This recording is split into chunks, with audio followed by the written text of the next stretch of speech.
I'm Elle and thank you for listening to Subject to Power. I feel we can't talk about male power without talking about war and war-making.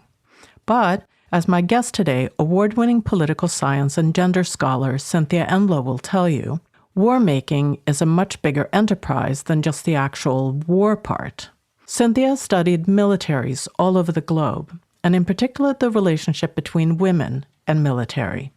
We may think of war as a male undertaking, and it's true that most militaries are mostly men, but women are always part of the calculation. And Cynthia spent many years discovering and analyzing how that plays out in society and in our private lives.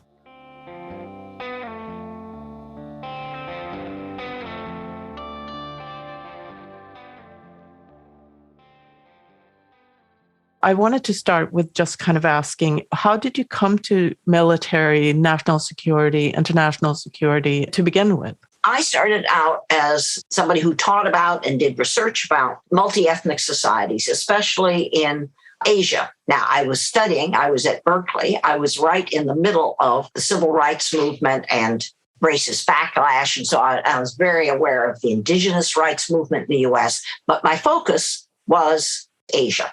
I began also having friends who studied militaries in Africa, and they would tell me the ethnic identities of the men in particular militaries who were performing coups d'etats, that is, using military power to overthrow the civilian government in Ghana, in Uganda. But they didn't write about it. At that point, I was seeing ethnic divisions everywhere. And so I thought, well, I'll watch the ethnic makeup, not just of people who perform coups d'etats. I'll start looking at ethnicity and racism in all militaries and see what I find.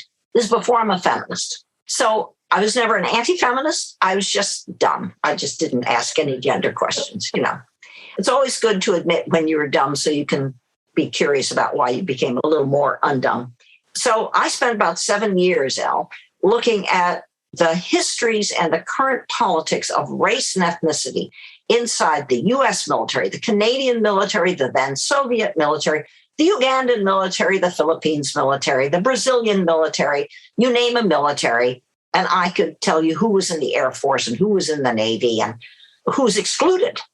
And at the end of this is all to answer your question. I was doing the index for this book called Ethnic Soldiers. It was my last, I didn't know this, but it was my last non-feminist book. You don't know that you're writing your last non-feminist book, but anyway, it was. And if you do your own index, which is a big, big job, you learn a lot about what you've just written. And one of the things you have to decide is, what will be a main topic? Will it be Native Americans or indigenous people? Will it be under N or I? And will you put Navajos under there, or will Navajos also be under Ns? So you have to make it's very political. And at that point, I had feminist friends, and I was reading Adrienne Rich, but I also had feminist activist friends in Europe and in the US. And I realized that I wasn't writing a book they would find interesting. And I had this, you've probably had this with the films you've made. You begin to fantasize, really like a nightmare, of somebody you really think highly of in terms of their political consciousness. And you think they will watch your film and they'll say, oh my God, she doesn't even get it. So I imagine somebody would pick up this book, Ethnic Soldiers, which I had spent 7 years. I learned a lot about racism and ethnocentrism, but I didn't have any women in the book because, of course, militaries are made up almost entirely of men. So here's my fantasy, my nightmare. Adrienne Rich would be in a bookstore and she would see this book and she'd just pick it up to figure out whether it was a book she wanted to buy. And I, by that time, had enough feminist friends to know what they did. They went to the index and they looked under the W's. And if there is nothing under W's except war and Walloons, Adrienne Rich in the bookstore would mean she'd put it back down, close the book, and think, forget it. So anyway, so at the last minute, I thought, well, maybe I did write about women. Maybe I just didn't even know. And I did find that after World War I and World War II in the W's that I had put in women twice. I had 2 pages where I'd mentioned them. So anyways, but I got really interested and I started looking at the history of women in militaries.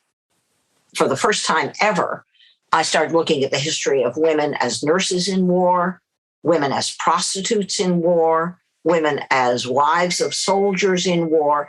This first book was that I looked at these things was called Does Khaki Become You? But that really set me off. I found you get so interested and you realize, okay, this project has to have an end. But I have so many things now I have to explore. But the other thing that happened is looking particularly at women as women who were married to men in some countries' military. Because this isn't just about the US. My interests are always in many countries, including the US. I realized, so how do you persuade a woman who marries a man who either is drafted or has voluntarily enlisted, or you marry him when he's already in the military? How do you persuade yourself that this is the life you want to lead? Because being the wife of some government's male soldier puts you under the thumb of an entire bureaucracy that has an agenda for you as a wife. And it's hard enough to be this thing called a wife anyway in any society, giving marriage laws and employment laws and custody laws and divorce laws. It's hard enough to be this thing called a wife, which is something I would never, ever want to be. But how do you persuade yourself that it's a good thing to be the wife of a male soldier whose government, in addition to all the other things that civilian wives have to deal with, has this whole agenda for you because you're married to one of their men, one of their soldiers, and they use their, meaning their own. That, even more than all the other things I explored in that first feminist book, I began thinking about, oh, you have to militarize that woman. You have to persuade her that what she thinks is in her best interest is the thing that the government needs her for its military purposes. That is, and I began using the word, you have to militarize her. Not that she's ever going to carry a gun or ever wear a uniform, but you've got to change her sense of herself. You've got to persuade her that her being a good wife, that being a good wife is going to take the form of doing things that the government wants you to do for their soldier. So, for instance, how do you militarize a woman who is married to a government soldier? You have to persuade her, for instance, that her husband being gone for a long time on maneuvers or training or going fighting some war, all those things, that you can cope with it. And you'll learn how to repair the furnace. You'll learn how to pay the bills. But of course, you also learn how to be a married woman who's essentially a single mother. And you will not complain because you'll persuade yourself that you are helping the government protect the country. Now, you're not in the military, but you persuade yourself and you persuade other civilian women who are in your situation that you're doing it as a patriot. Well, that's militarizing marriage, but it's militarizing individual women so that they have as their own values the values of a war-waging government. The government has to persuade you that your own well-being and your own values and your own goals are their goals, are their values, are their agenda. And you have to do it in a way the woman who is married to the soldier doesn't feel oppressed, but feels proud. That's the militarization of a wife. It is not about militarizing somebody who wears a uniform. It's militarizing a civilian. I would love for you to talk about why it is so important to do a gendered analysis of militarization. And wars. And wars. All of those things. Well, I think because militarization of a man is not the same as the militarization of a woman in lots of different cultures, including our own, of course. To militarize a society, and this is done not only by officials, it's done by media editors and producers, it's done by entertainment executives, it's done by religious clergy people. That is the belief that the military is the most important part of your government, to believe that soldiering makes you a first-class citizen, that the use of violence is crucial for the safety of civilians. That's all military. That it doesn't happen in the same way for women as for men. So take this marriage, the 21-year-old woman and the 21-year-old man, and he's in the military, and the woman who's married him is a civilian. She is a civilian, but she persuades herself, and her husband hopes she'll be persuaded, because the marriage will fall apart if she's not persuaded, that she will take on these loyalties, these duties, these way of living her life, being a single mother for large chunks of time. It only happens if, as we're trying to understand this, if you understand how gendered marriage is. To be a wife is not to be a husband in most societies. And that's not just in terms of what your parents expect of you as a wife versus as a husband. It is what your government has written into law about what it means to be a wife versus what it means to be a husband. In China and in Britain and the US and in South Africa, so much of women's movements over the last 150 years is being able to roll back all the restrictions that governments put on these people called wives. Can they inherit? Can they move without their husband's permission? Do they own property? And so to militarize a woman is different than militarize a man. And so it means that I realized, because think how dumb I was, for a long time and didn't ask these questions. I'm trained as a political scientist. So allegedly, I'm a specialist in power, especially public power. Well, there I went. This was it's really embarrassing. This is probably my sixth book. And I hadn't asked any gender questions, which I now realize, Elle, it meant that I didn't know how power worked. And I didn't know what kind of power was used on which people, for what purposes. Because I had left marriage to the sociologists. Oh, that's what sociologists and anthropologists do. And I had realized, well, it meant I didn't even understand politics. I didn't understand the extent to which the Pentagon really is nervous about women as civilian wives of soldiers. They're very nervous about them because they can't really control them, although they try very hard to. So I had underestimated the extent, the extremes that they would go to try and control those civilian women. And that meant that as somebody who supposedly was a specialist in the workings of public power, I'd completely underestimated power. You also say that new realities emerge when you ask about gender and how important it is to kind of look at micro experiences in families and communities and between people. And you also said something very interesting. I thought, there are not parents, there's mothers and fathers, and there are no children, there are boys and girls, because that is how distinct our lives are shaped by our gender.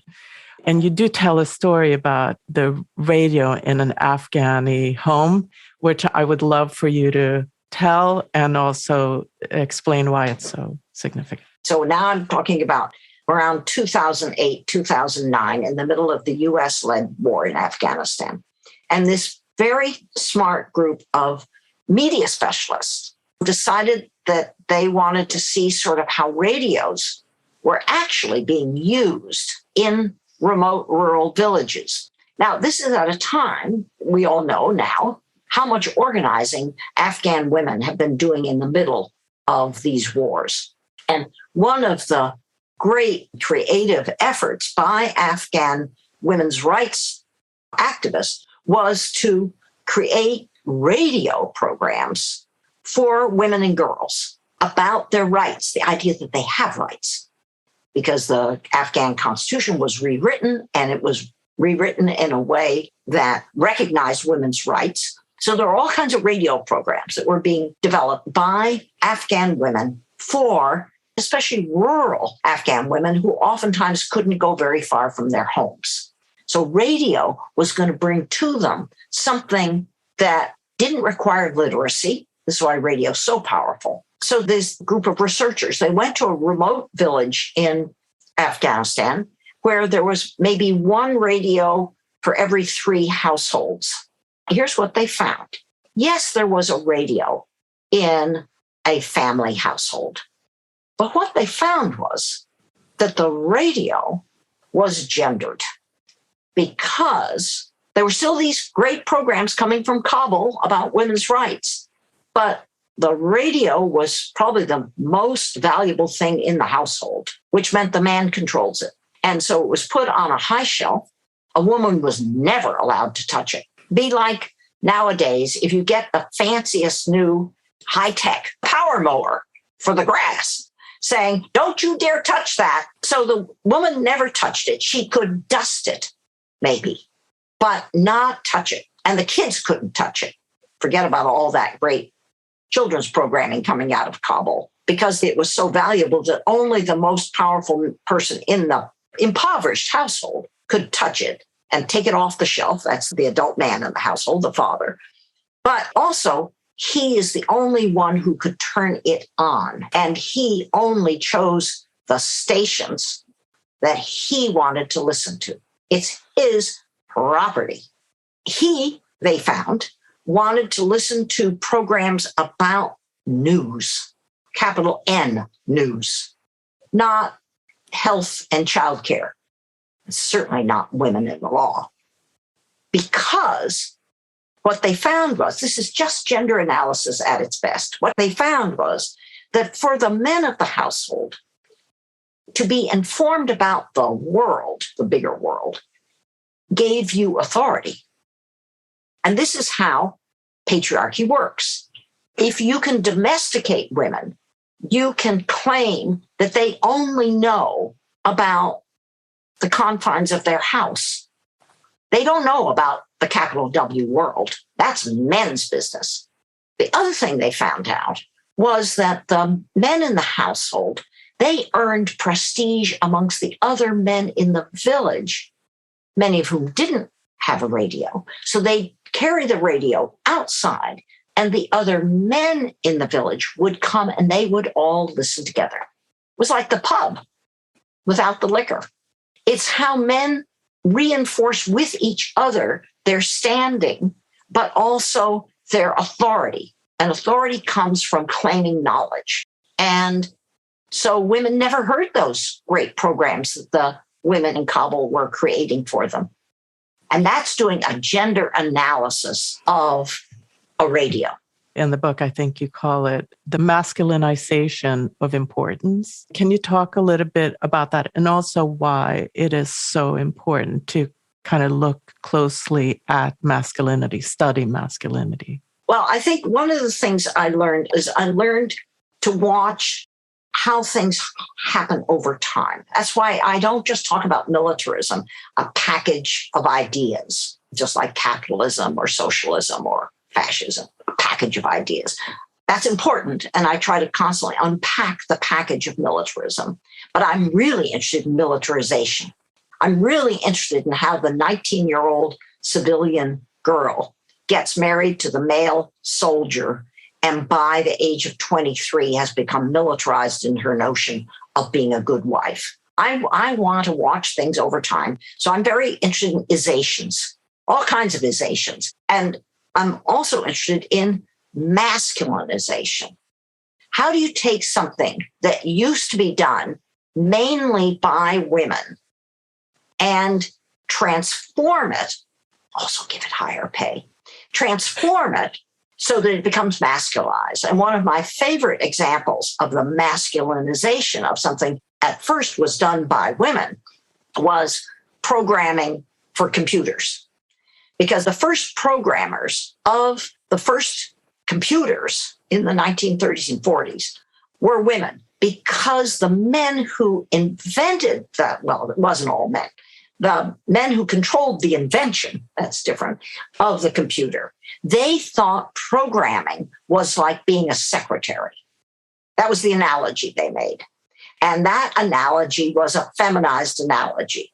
The person who'll be good at it, and we won't have to pay her much, because we don't pay secretaries much, will be the women who do secretarial work. So the first programmers were women.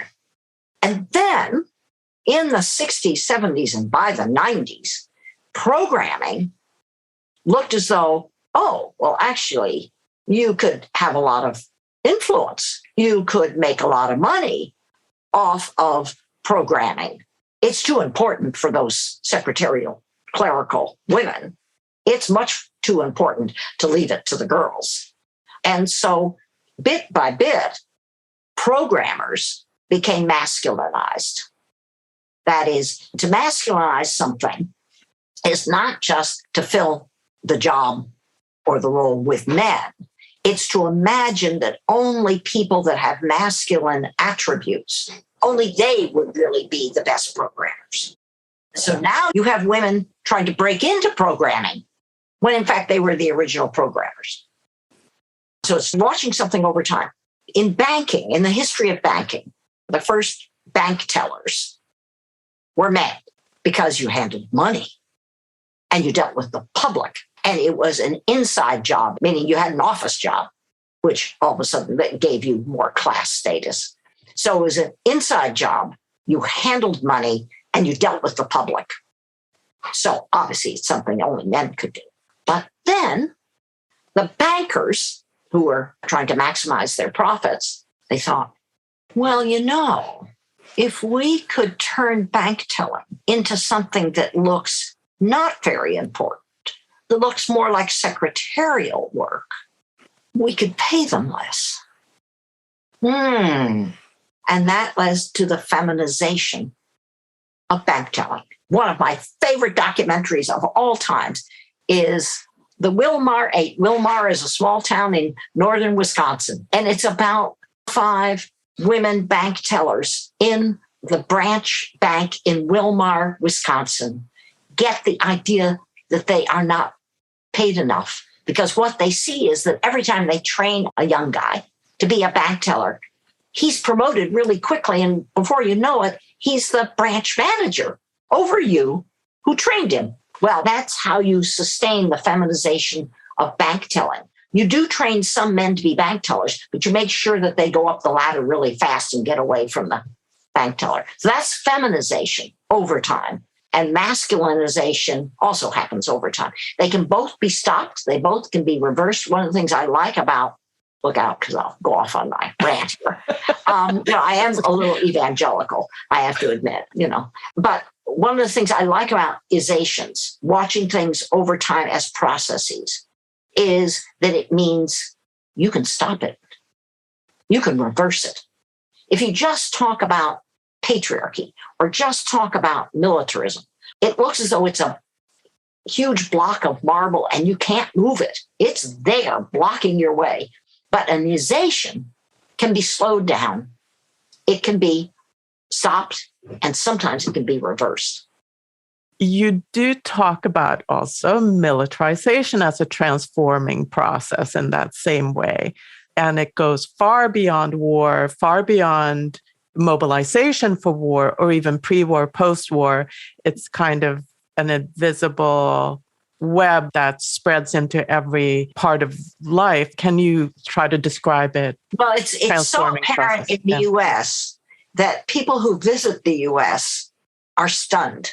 I have Italian friends who, when they first came to the United States, they were in airports and they said, whoa, because civilian airlines, the counter people, they start calling your row, who's going to be at the end of the plane and who's going to be at the up front and so on.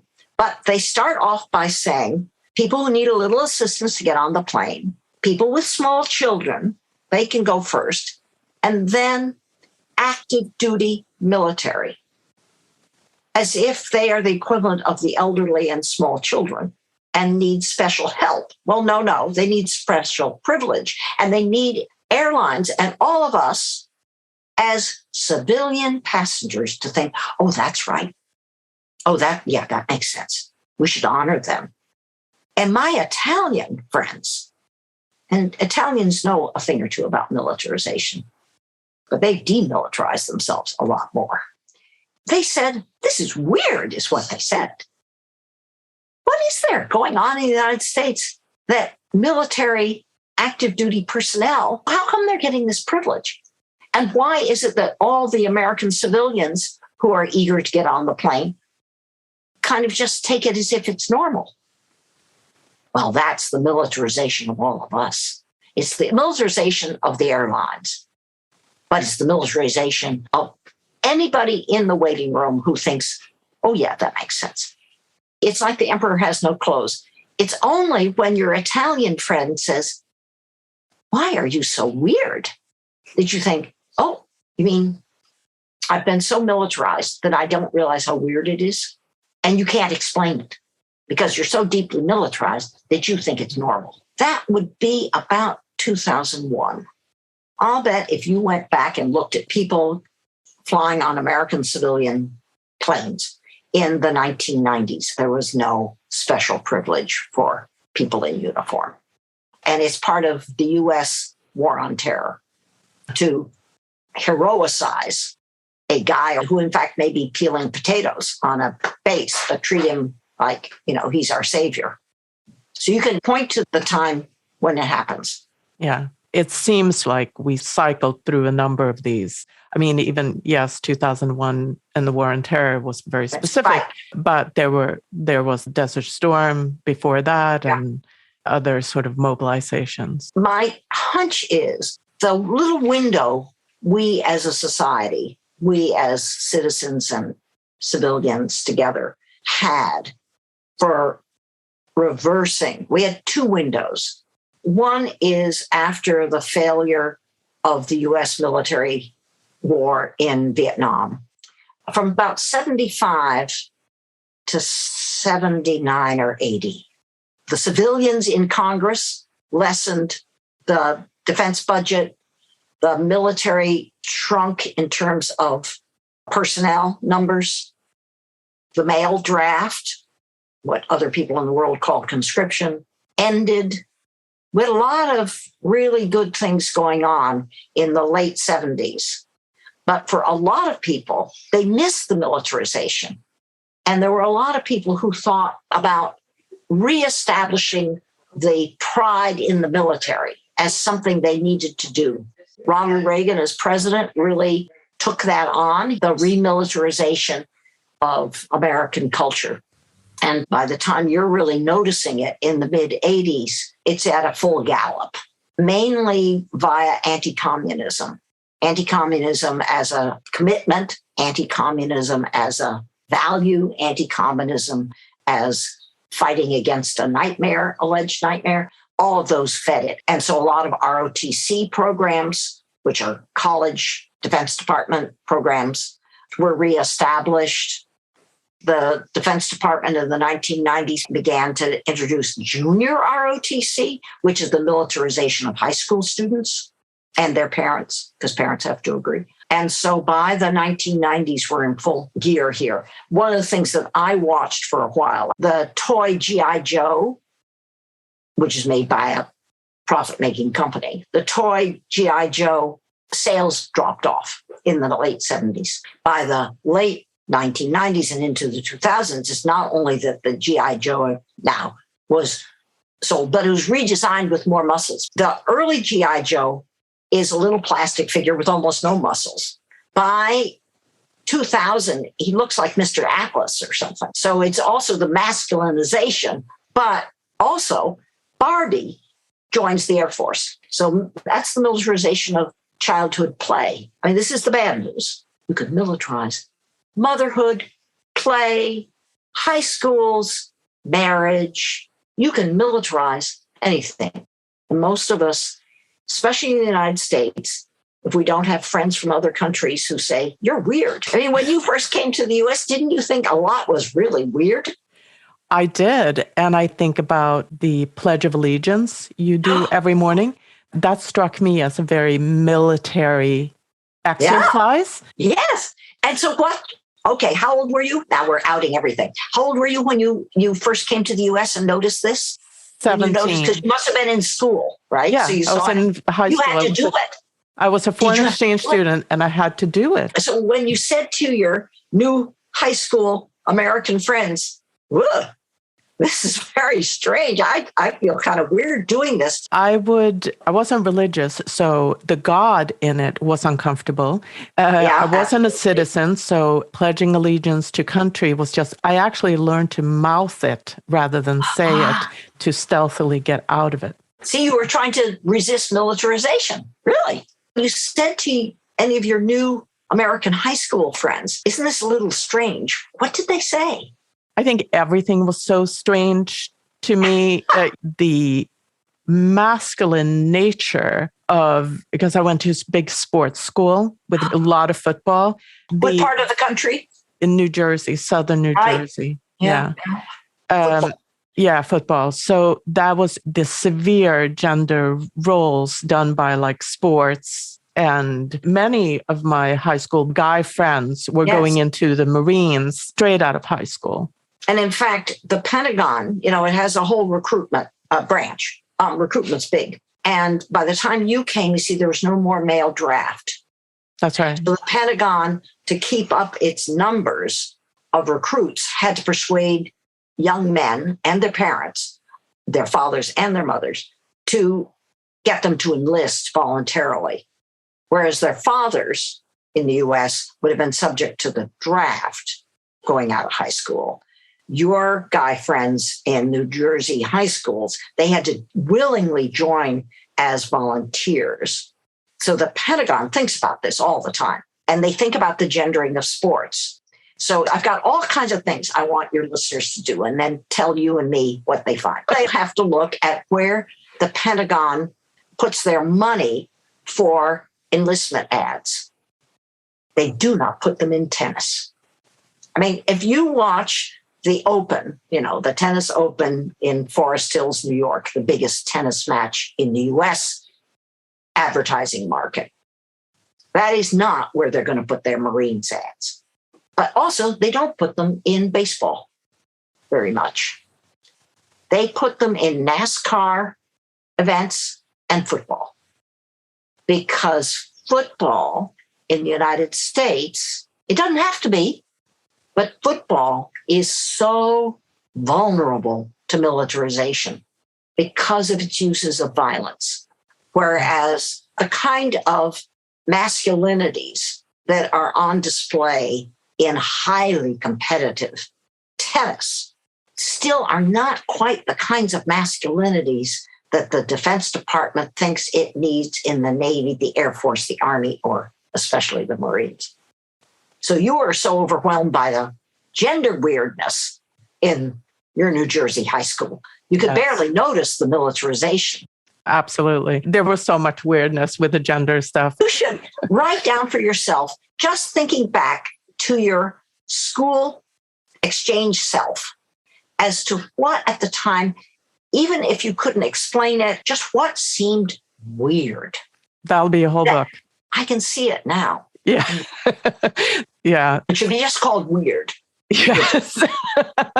American weird. Yes, American weird. And it's what all the other kids that you were trying to become friends with, what was normal.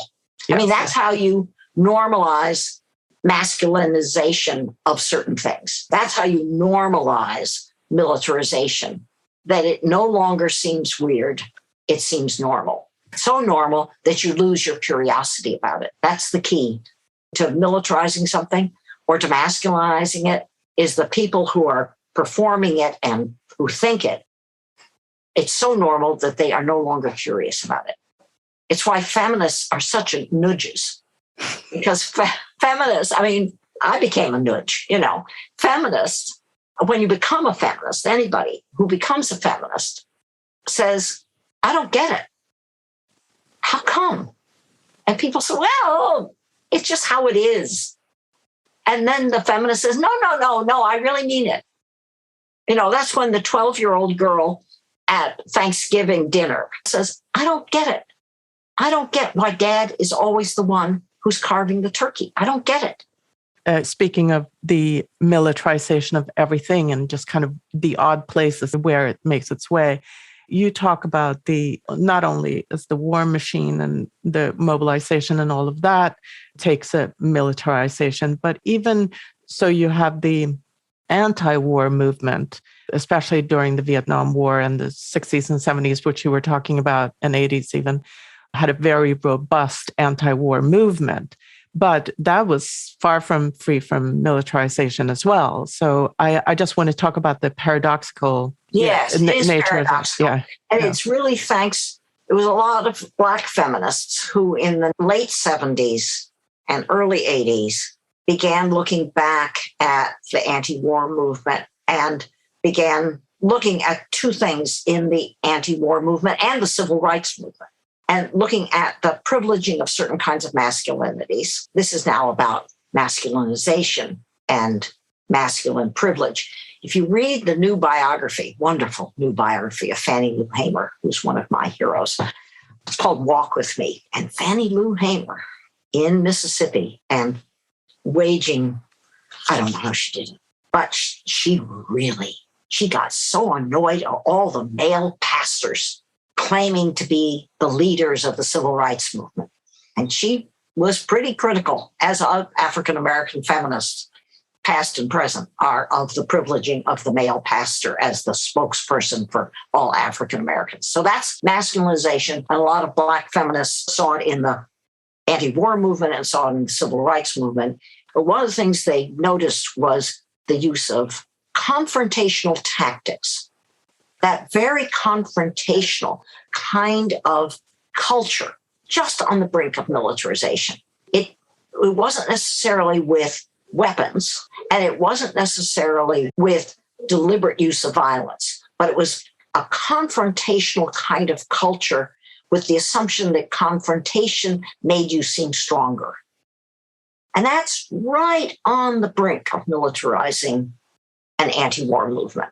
I have a very good colleague in South Korea, very influential Korean feminist named In-suk Kwon. And In-suk wrote a terrific study. She's now in the national legislature in South Korea. And South Korea is almost as militarized as the US. Almost. We're kind of neck and neck. In-suk did a study of the anti-military government movement, the pro-democracy movement, very successful pro-democracy movements in the 1980s. And she was part of it. She was a university student. And it was a successful pro-democracy movement that most of us haven't heard about, that actually succeeded in getting the military out of government. But when she went back, it takes guts to look at yourself critically. And In-suk went back and looked at the South Korean successful pro-democracy, anti-military and government movement of the 1980s and said, but we were militarized. We threw Molotov cocktails. We put the men up front and put the women protesters in the back to make the Molotov cocktails. Then we passed them up front and we threw the Molotov cocktails at the militarized police that were charging us. And she said, that's not the way to build a genuine democracy that respects women as much as men. So you can militarize even causes that we think are good causes if they embrace violence, if they privilege a certain kind of masculinity, and if they depend on a certain kind of hierarchical discipline. And if they construct their goals in terms of enemies. You do those four things, and you can militarize a movement that we would otherwise be deeply in favor of. But to realize it's happening when it's happening, and to say, whoa, folks, that's not what we're up to here. One of the movements that really has been very critical, an anti-war movement, anti-militarism movement, is the Greenham Common, a women's peace encampment around the US military missile base in southern England. And they really tried to think and rethink to make sure they weren't being militarized. It took a lot of arguments and debates and rethinking tactics. So, for instance, one of the things they did, you can go online and look at Greenham Common Women's Peace Encampment. And one of the photos you're almost certain to see, it's a beautiful, famous anti-militarist demonstration. But I'll tell you what the hitch is. Women in the dead of night, this was a highly protected U.S. military, but protected by British armed police base in southern England. In the dead of night, they figured out a way to climb over the barbed wire fence. Scores of women. And they went and they climbed up on what looks like just a dirt mound, but it isn't. It's the dome of where you keep the nuclear-headed missiles in the moonlight. And the women went up on the mound and they danced. And there's a photograph, a very famous photograph of them dancing in the moonlight in the name of peace. They didn't hurt anybody. They simply embarrassed them because, of course, the U.S. military, oh my God, these women, they climb over the fence and our highly protected missile base, and they climb over the fence and they dance on our missile silo, That kind of brings, you said something, or you wrote something, how militaries rely on women and presumptions of femininity. And so that really kind of goes to, we talked about masculinities before, but the presumption of femininity. Well, probably the most well-known presumption, which many of us, we're in the middle now of Putin's aggressive war in Ukraine, and we have images every day of women with children escaping or trying to escape or being injured while trying to escape. And one of the things that is rife in all our cultures, again, militarization is not peculiar to certain cultures. It happens in all kinds of cultures, which says patriarchy is deeper than a superficial culture. And that is women as the protected. That to be feminine, it's not only that women should accept their role as the protected, they should be grateful. And that is the militarization of gratitude. The feminization and militarization of women's gratitude. And it's not that one shouldn't be grateful for somebody who takes the risk to protect you. We all went out and banged pots and pans during the pandemic to say how grateful we were to nurses, right? I mean, expressing gratitude is not itself a bad thing. It's when an entire culture is organized around women as women, showing their femininity. And you have to show your femininity because otherwise you are not a respectable woman. To show your appropriate femininity, you have to accept that you are the protected, not the protectors.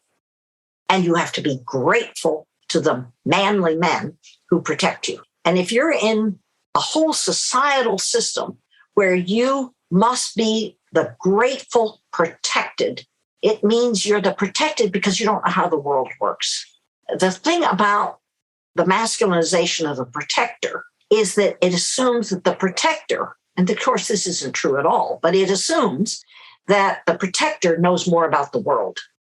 The protected is not only grateful, but doesn't know much about the world. Knows how to still a crime child, maybe, but doesn't know about Putin's military strategy. Well, now we know that most men who act like protectors, they don't know anything about Russian politics either, but they get to presume it because they're the protector. And so the feminization, that is the wielding of femininity for the sake of convincing women and girls that they mainly in life are to be protected. Now, the thing is, again, in a non-patriarchal world, you act as a protector when you can, any way you can. The patriarchal way of organizing the world is that you are the protector because you're a man or a boy. You're the man of the household now, your mother says to the 12-year-old boy who's just lost his father.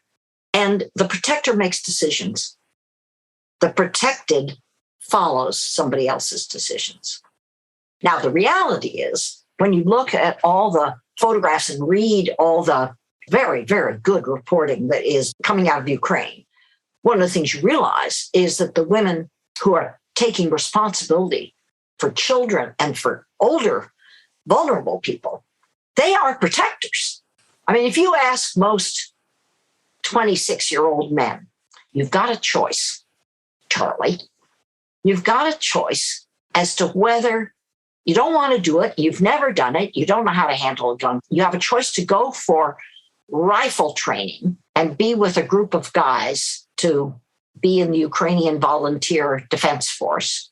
Or, Charlie, you can take 3-year-old Ivan and 5-year-old Maritza, and you can be responsible for feeding them, stopping them from crying, protecting them for the next 3 weeks.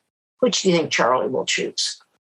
So I look at women and I use the phrase women and their dependent children. I deliberately try not to use the very common phrase women and children because I've written it in some places as one word, women and children, because it turns women into children. But it disguises the extent to which women and their dependent children are making decisions every minute, are taking risks every minute, are doing hard, not just emotional work, hard physical work to protect 2 young children. And so I say women and their dependent children as refugees, as internally displaced people, to make more visible what it's like to be a woman trying to protect vulnerable children. I think at the root of a lot of the militarization of femininity is to make unquestioned the notion that women are the protected and that men are the protectors. And I don't think, I should add this very quickly, I don't think that women going into their government's armed forces is the main way to challenge that. I do want to get into that. There's women in the military and there's women and the military. And those are 2 different militarization stories. It also struck me about, your story about the Ukrainian choice that these women who protect their dependent children are heroes, but they're not afforded the hero title, whereas the man is, and that he's making a choice that will get him that title. Even if he's not doing it for the benefits. That's society, right. Yeah. That's all of us, will accord him that heroic status afterwards. That's why post-war. So who gets the statue? And who gets the benefits, by the way? Who gets the pension? And so that really does bring us back to how should we all think about women in militaries? A lot of women who join militaries young, just like young men, they join at a young age. And a lot of women, and this is not just in 2022, it was in 1914. Well, actually, it was in 1862 in the US Civil War. They want to be heroes.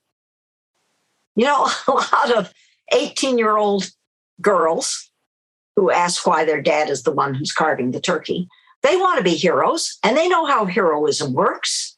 They want to be protectors. And society's message is the only way that you'll ever be treated as a hero, the only way, young 18-year-old, ambitious, energetic young woman, you'll ever get to be a hero.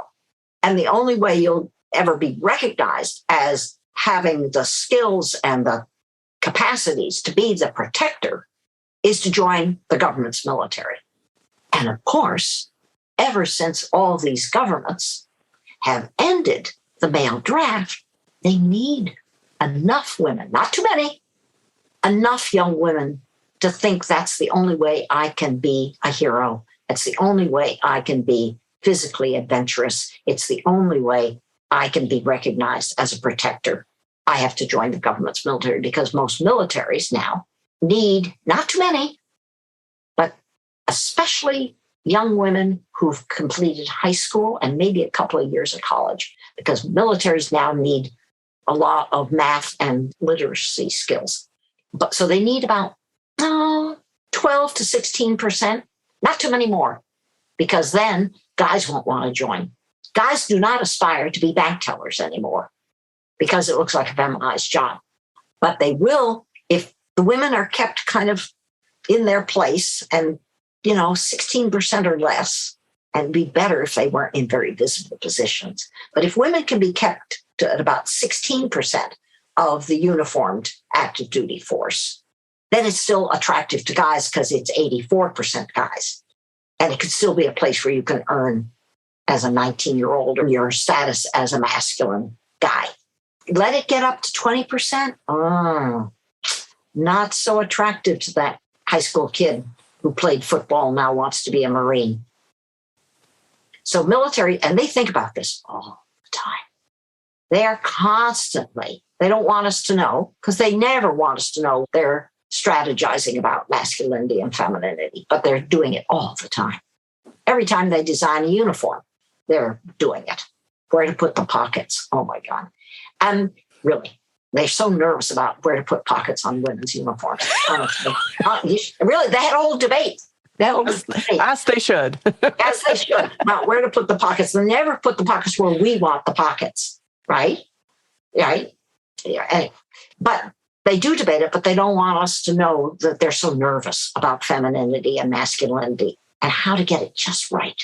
If it begins to look like bank tellers, it's not so attractive to the very impressionable New Jersey high school football player who's thinking about, should I go in the Marines or not? So what we're seeing is the result of very many decisions, very clear strategies. This is talked about a lot, contemplated a lot. It's not an unintended consequence. The kinds of men who have to be militarized for a modern military are lots of different kinds of masculinities, because you do have to have the high-tech person. You do have to have the science nerd. And you do have to have the combat guy. So it's just to remind ourselves that while we think G.I. Joe is the main, with all his muscles, plastic muscles, while we may think that's the archetype of militarized manhood, it is actually also the physicist who designs bombs. It is also the engineer, civilian, militarized engineer who designs drones. So the contemporary military requires a lot of different kinds of masculinities. So that's also true of the sorts of women it needs nowadays. It needs several thousand women, young women, who want to join the military because they've got more education than most guys their age. So you now need them because you don't have the male draft anymore. Russia still has the male draft. Turkey still has the male draft. South Korea has the male draft. But most countries have given up conscription. Therefore, they take what they can get from the guys, and they need women because they have more education. But as you said, what I realized when I began thinking about who are all the different kinds of women that a government and its military, who are all the kinds of women they need to control to do the war waging and preparing for war in peacetime that they think they need. Governments really depend for militarization on women not thinking very much. And the good news is it's really hard to stop women from thinking. You can't stop us from thinking. Yeah. It makes all the patriarchs nervous. So keep thinking. We shall. And talking. Yes, and talking and exchanging and sharing and strategizing. Yes. Well, thank you so very much for talking to me. It was an absolute pleasure meeting you and talking with you. Oh, this was a pleasure. A pleasure.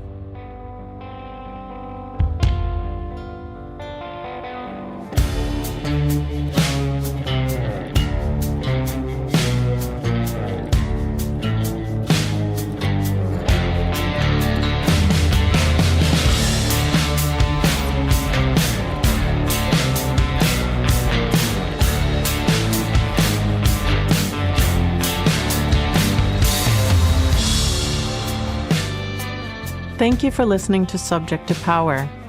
You can find the show online at subjecttopower.com or subscribe to the show wherever you find your podcasts. I'd love to know your thoughts on these conversations, so please drop a note on the website or find us on social media.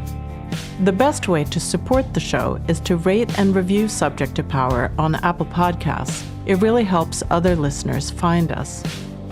Subject to Power is written, hosted, and produced by me, Elle. Audio engineering is done by Jason Sheasley at Abridged Audio, cover art by B. Johnson, and music by Beware of Darkness.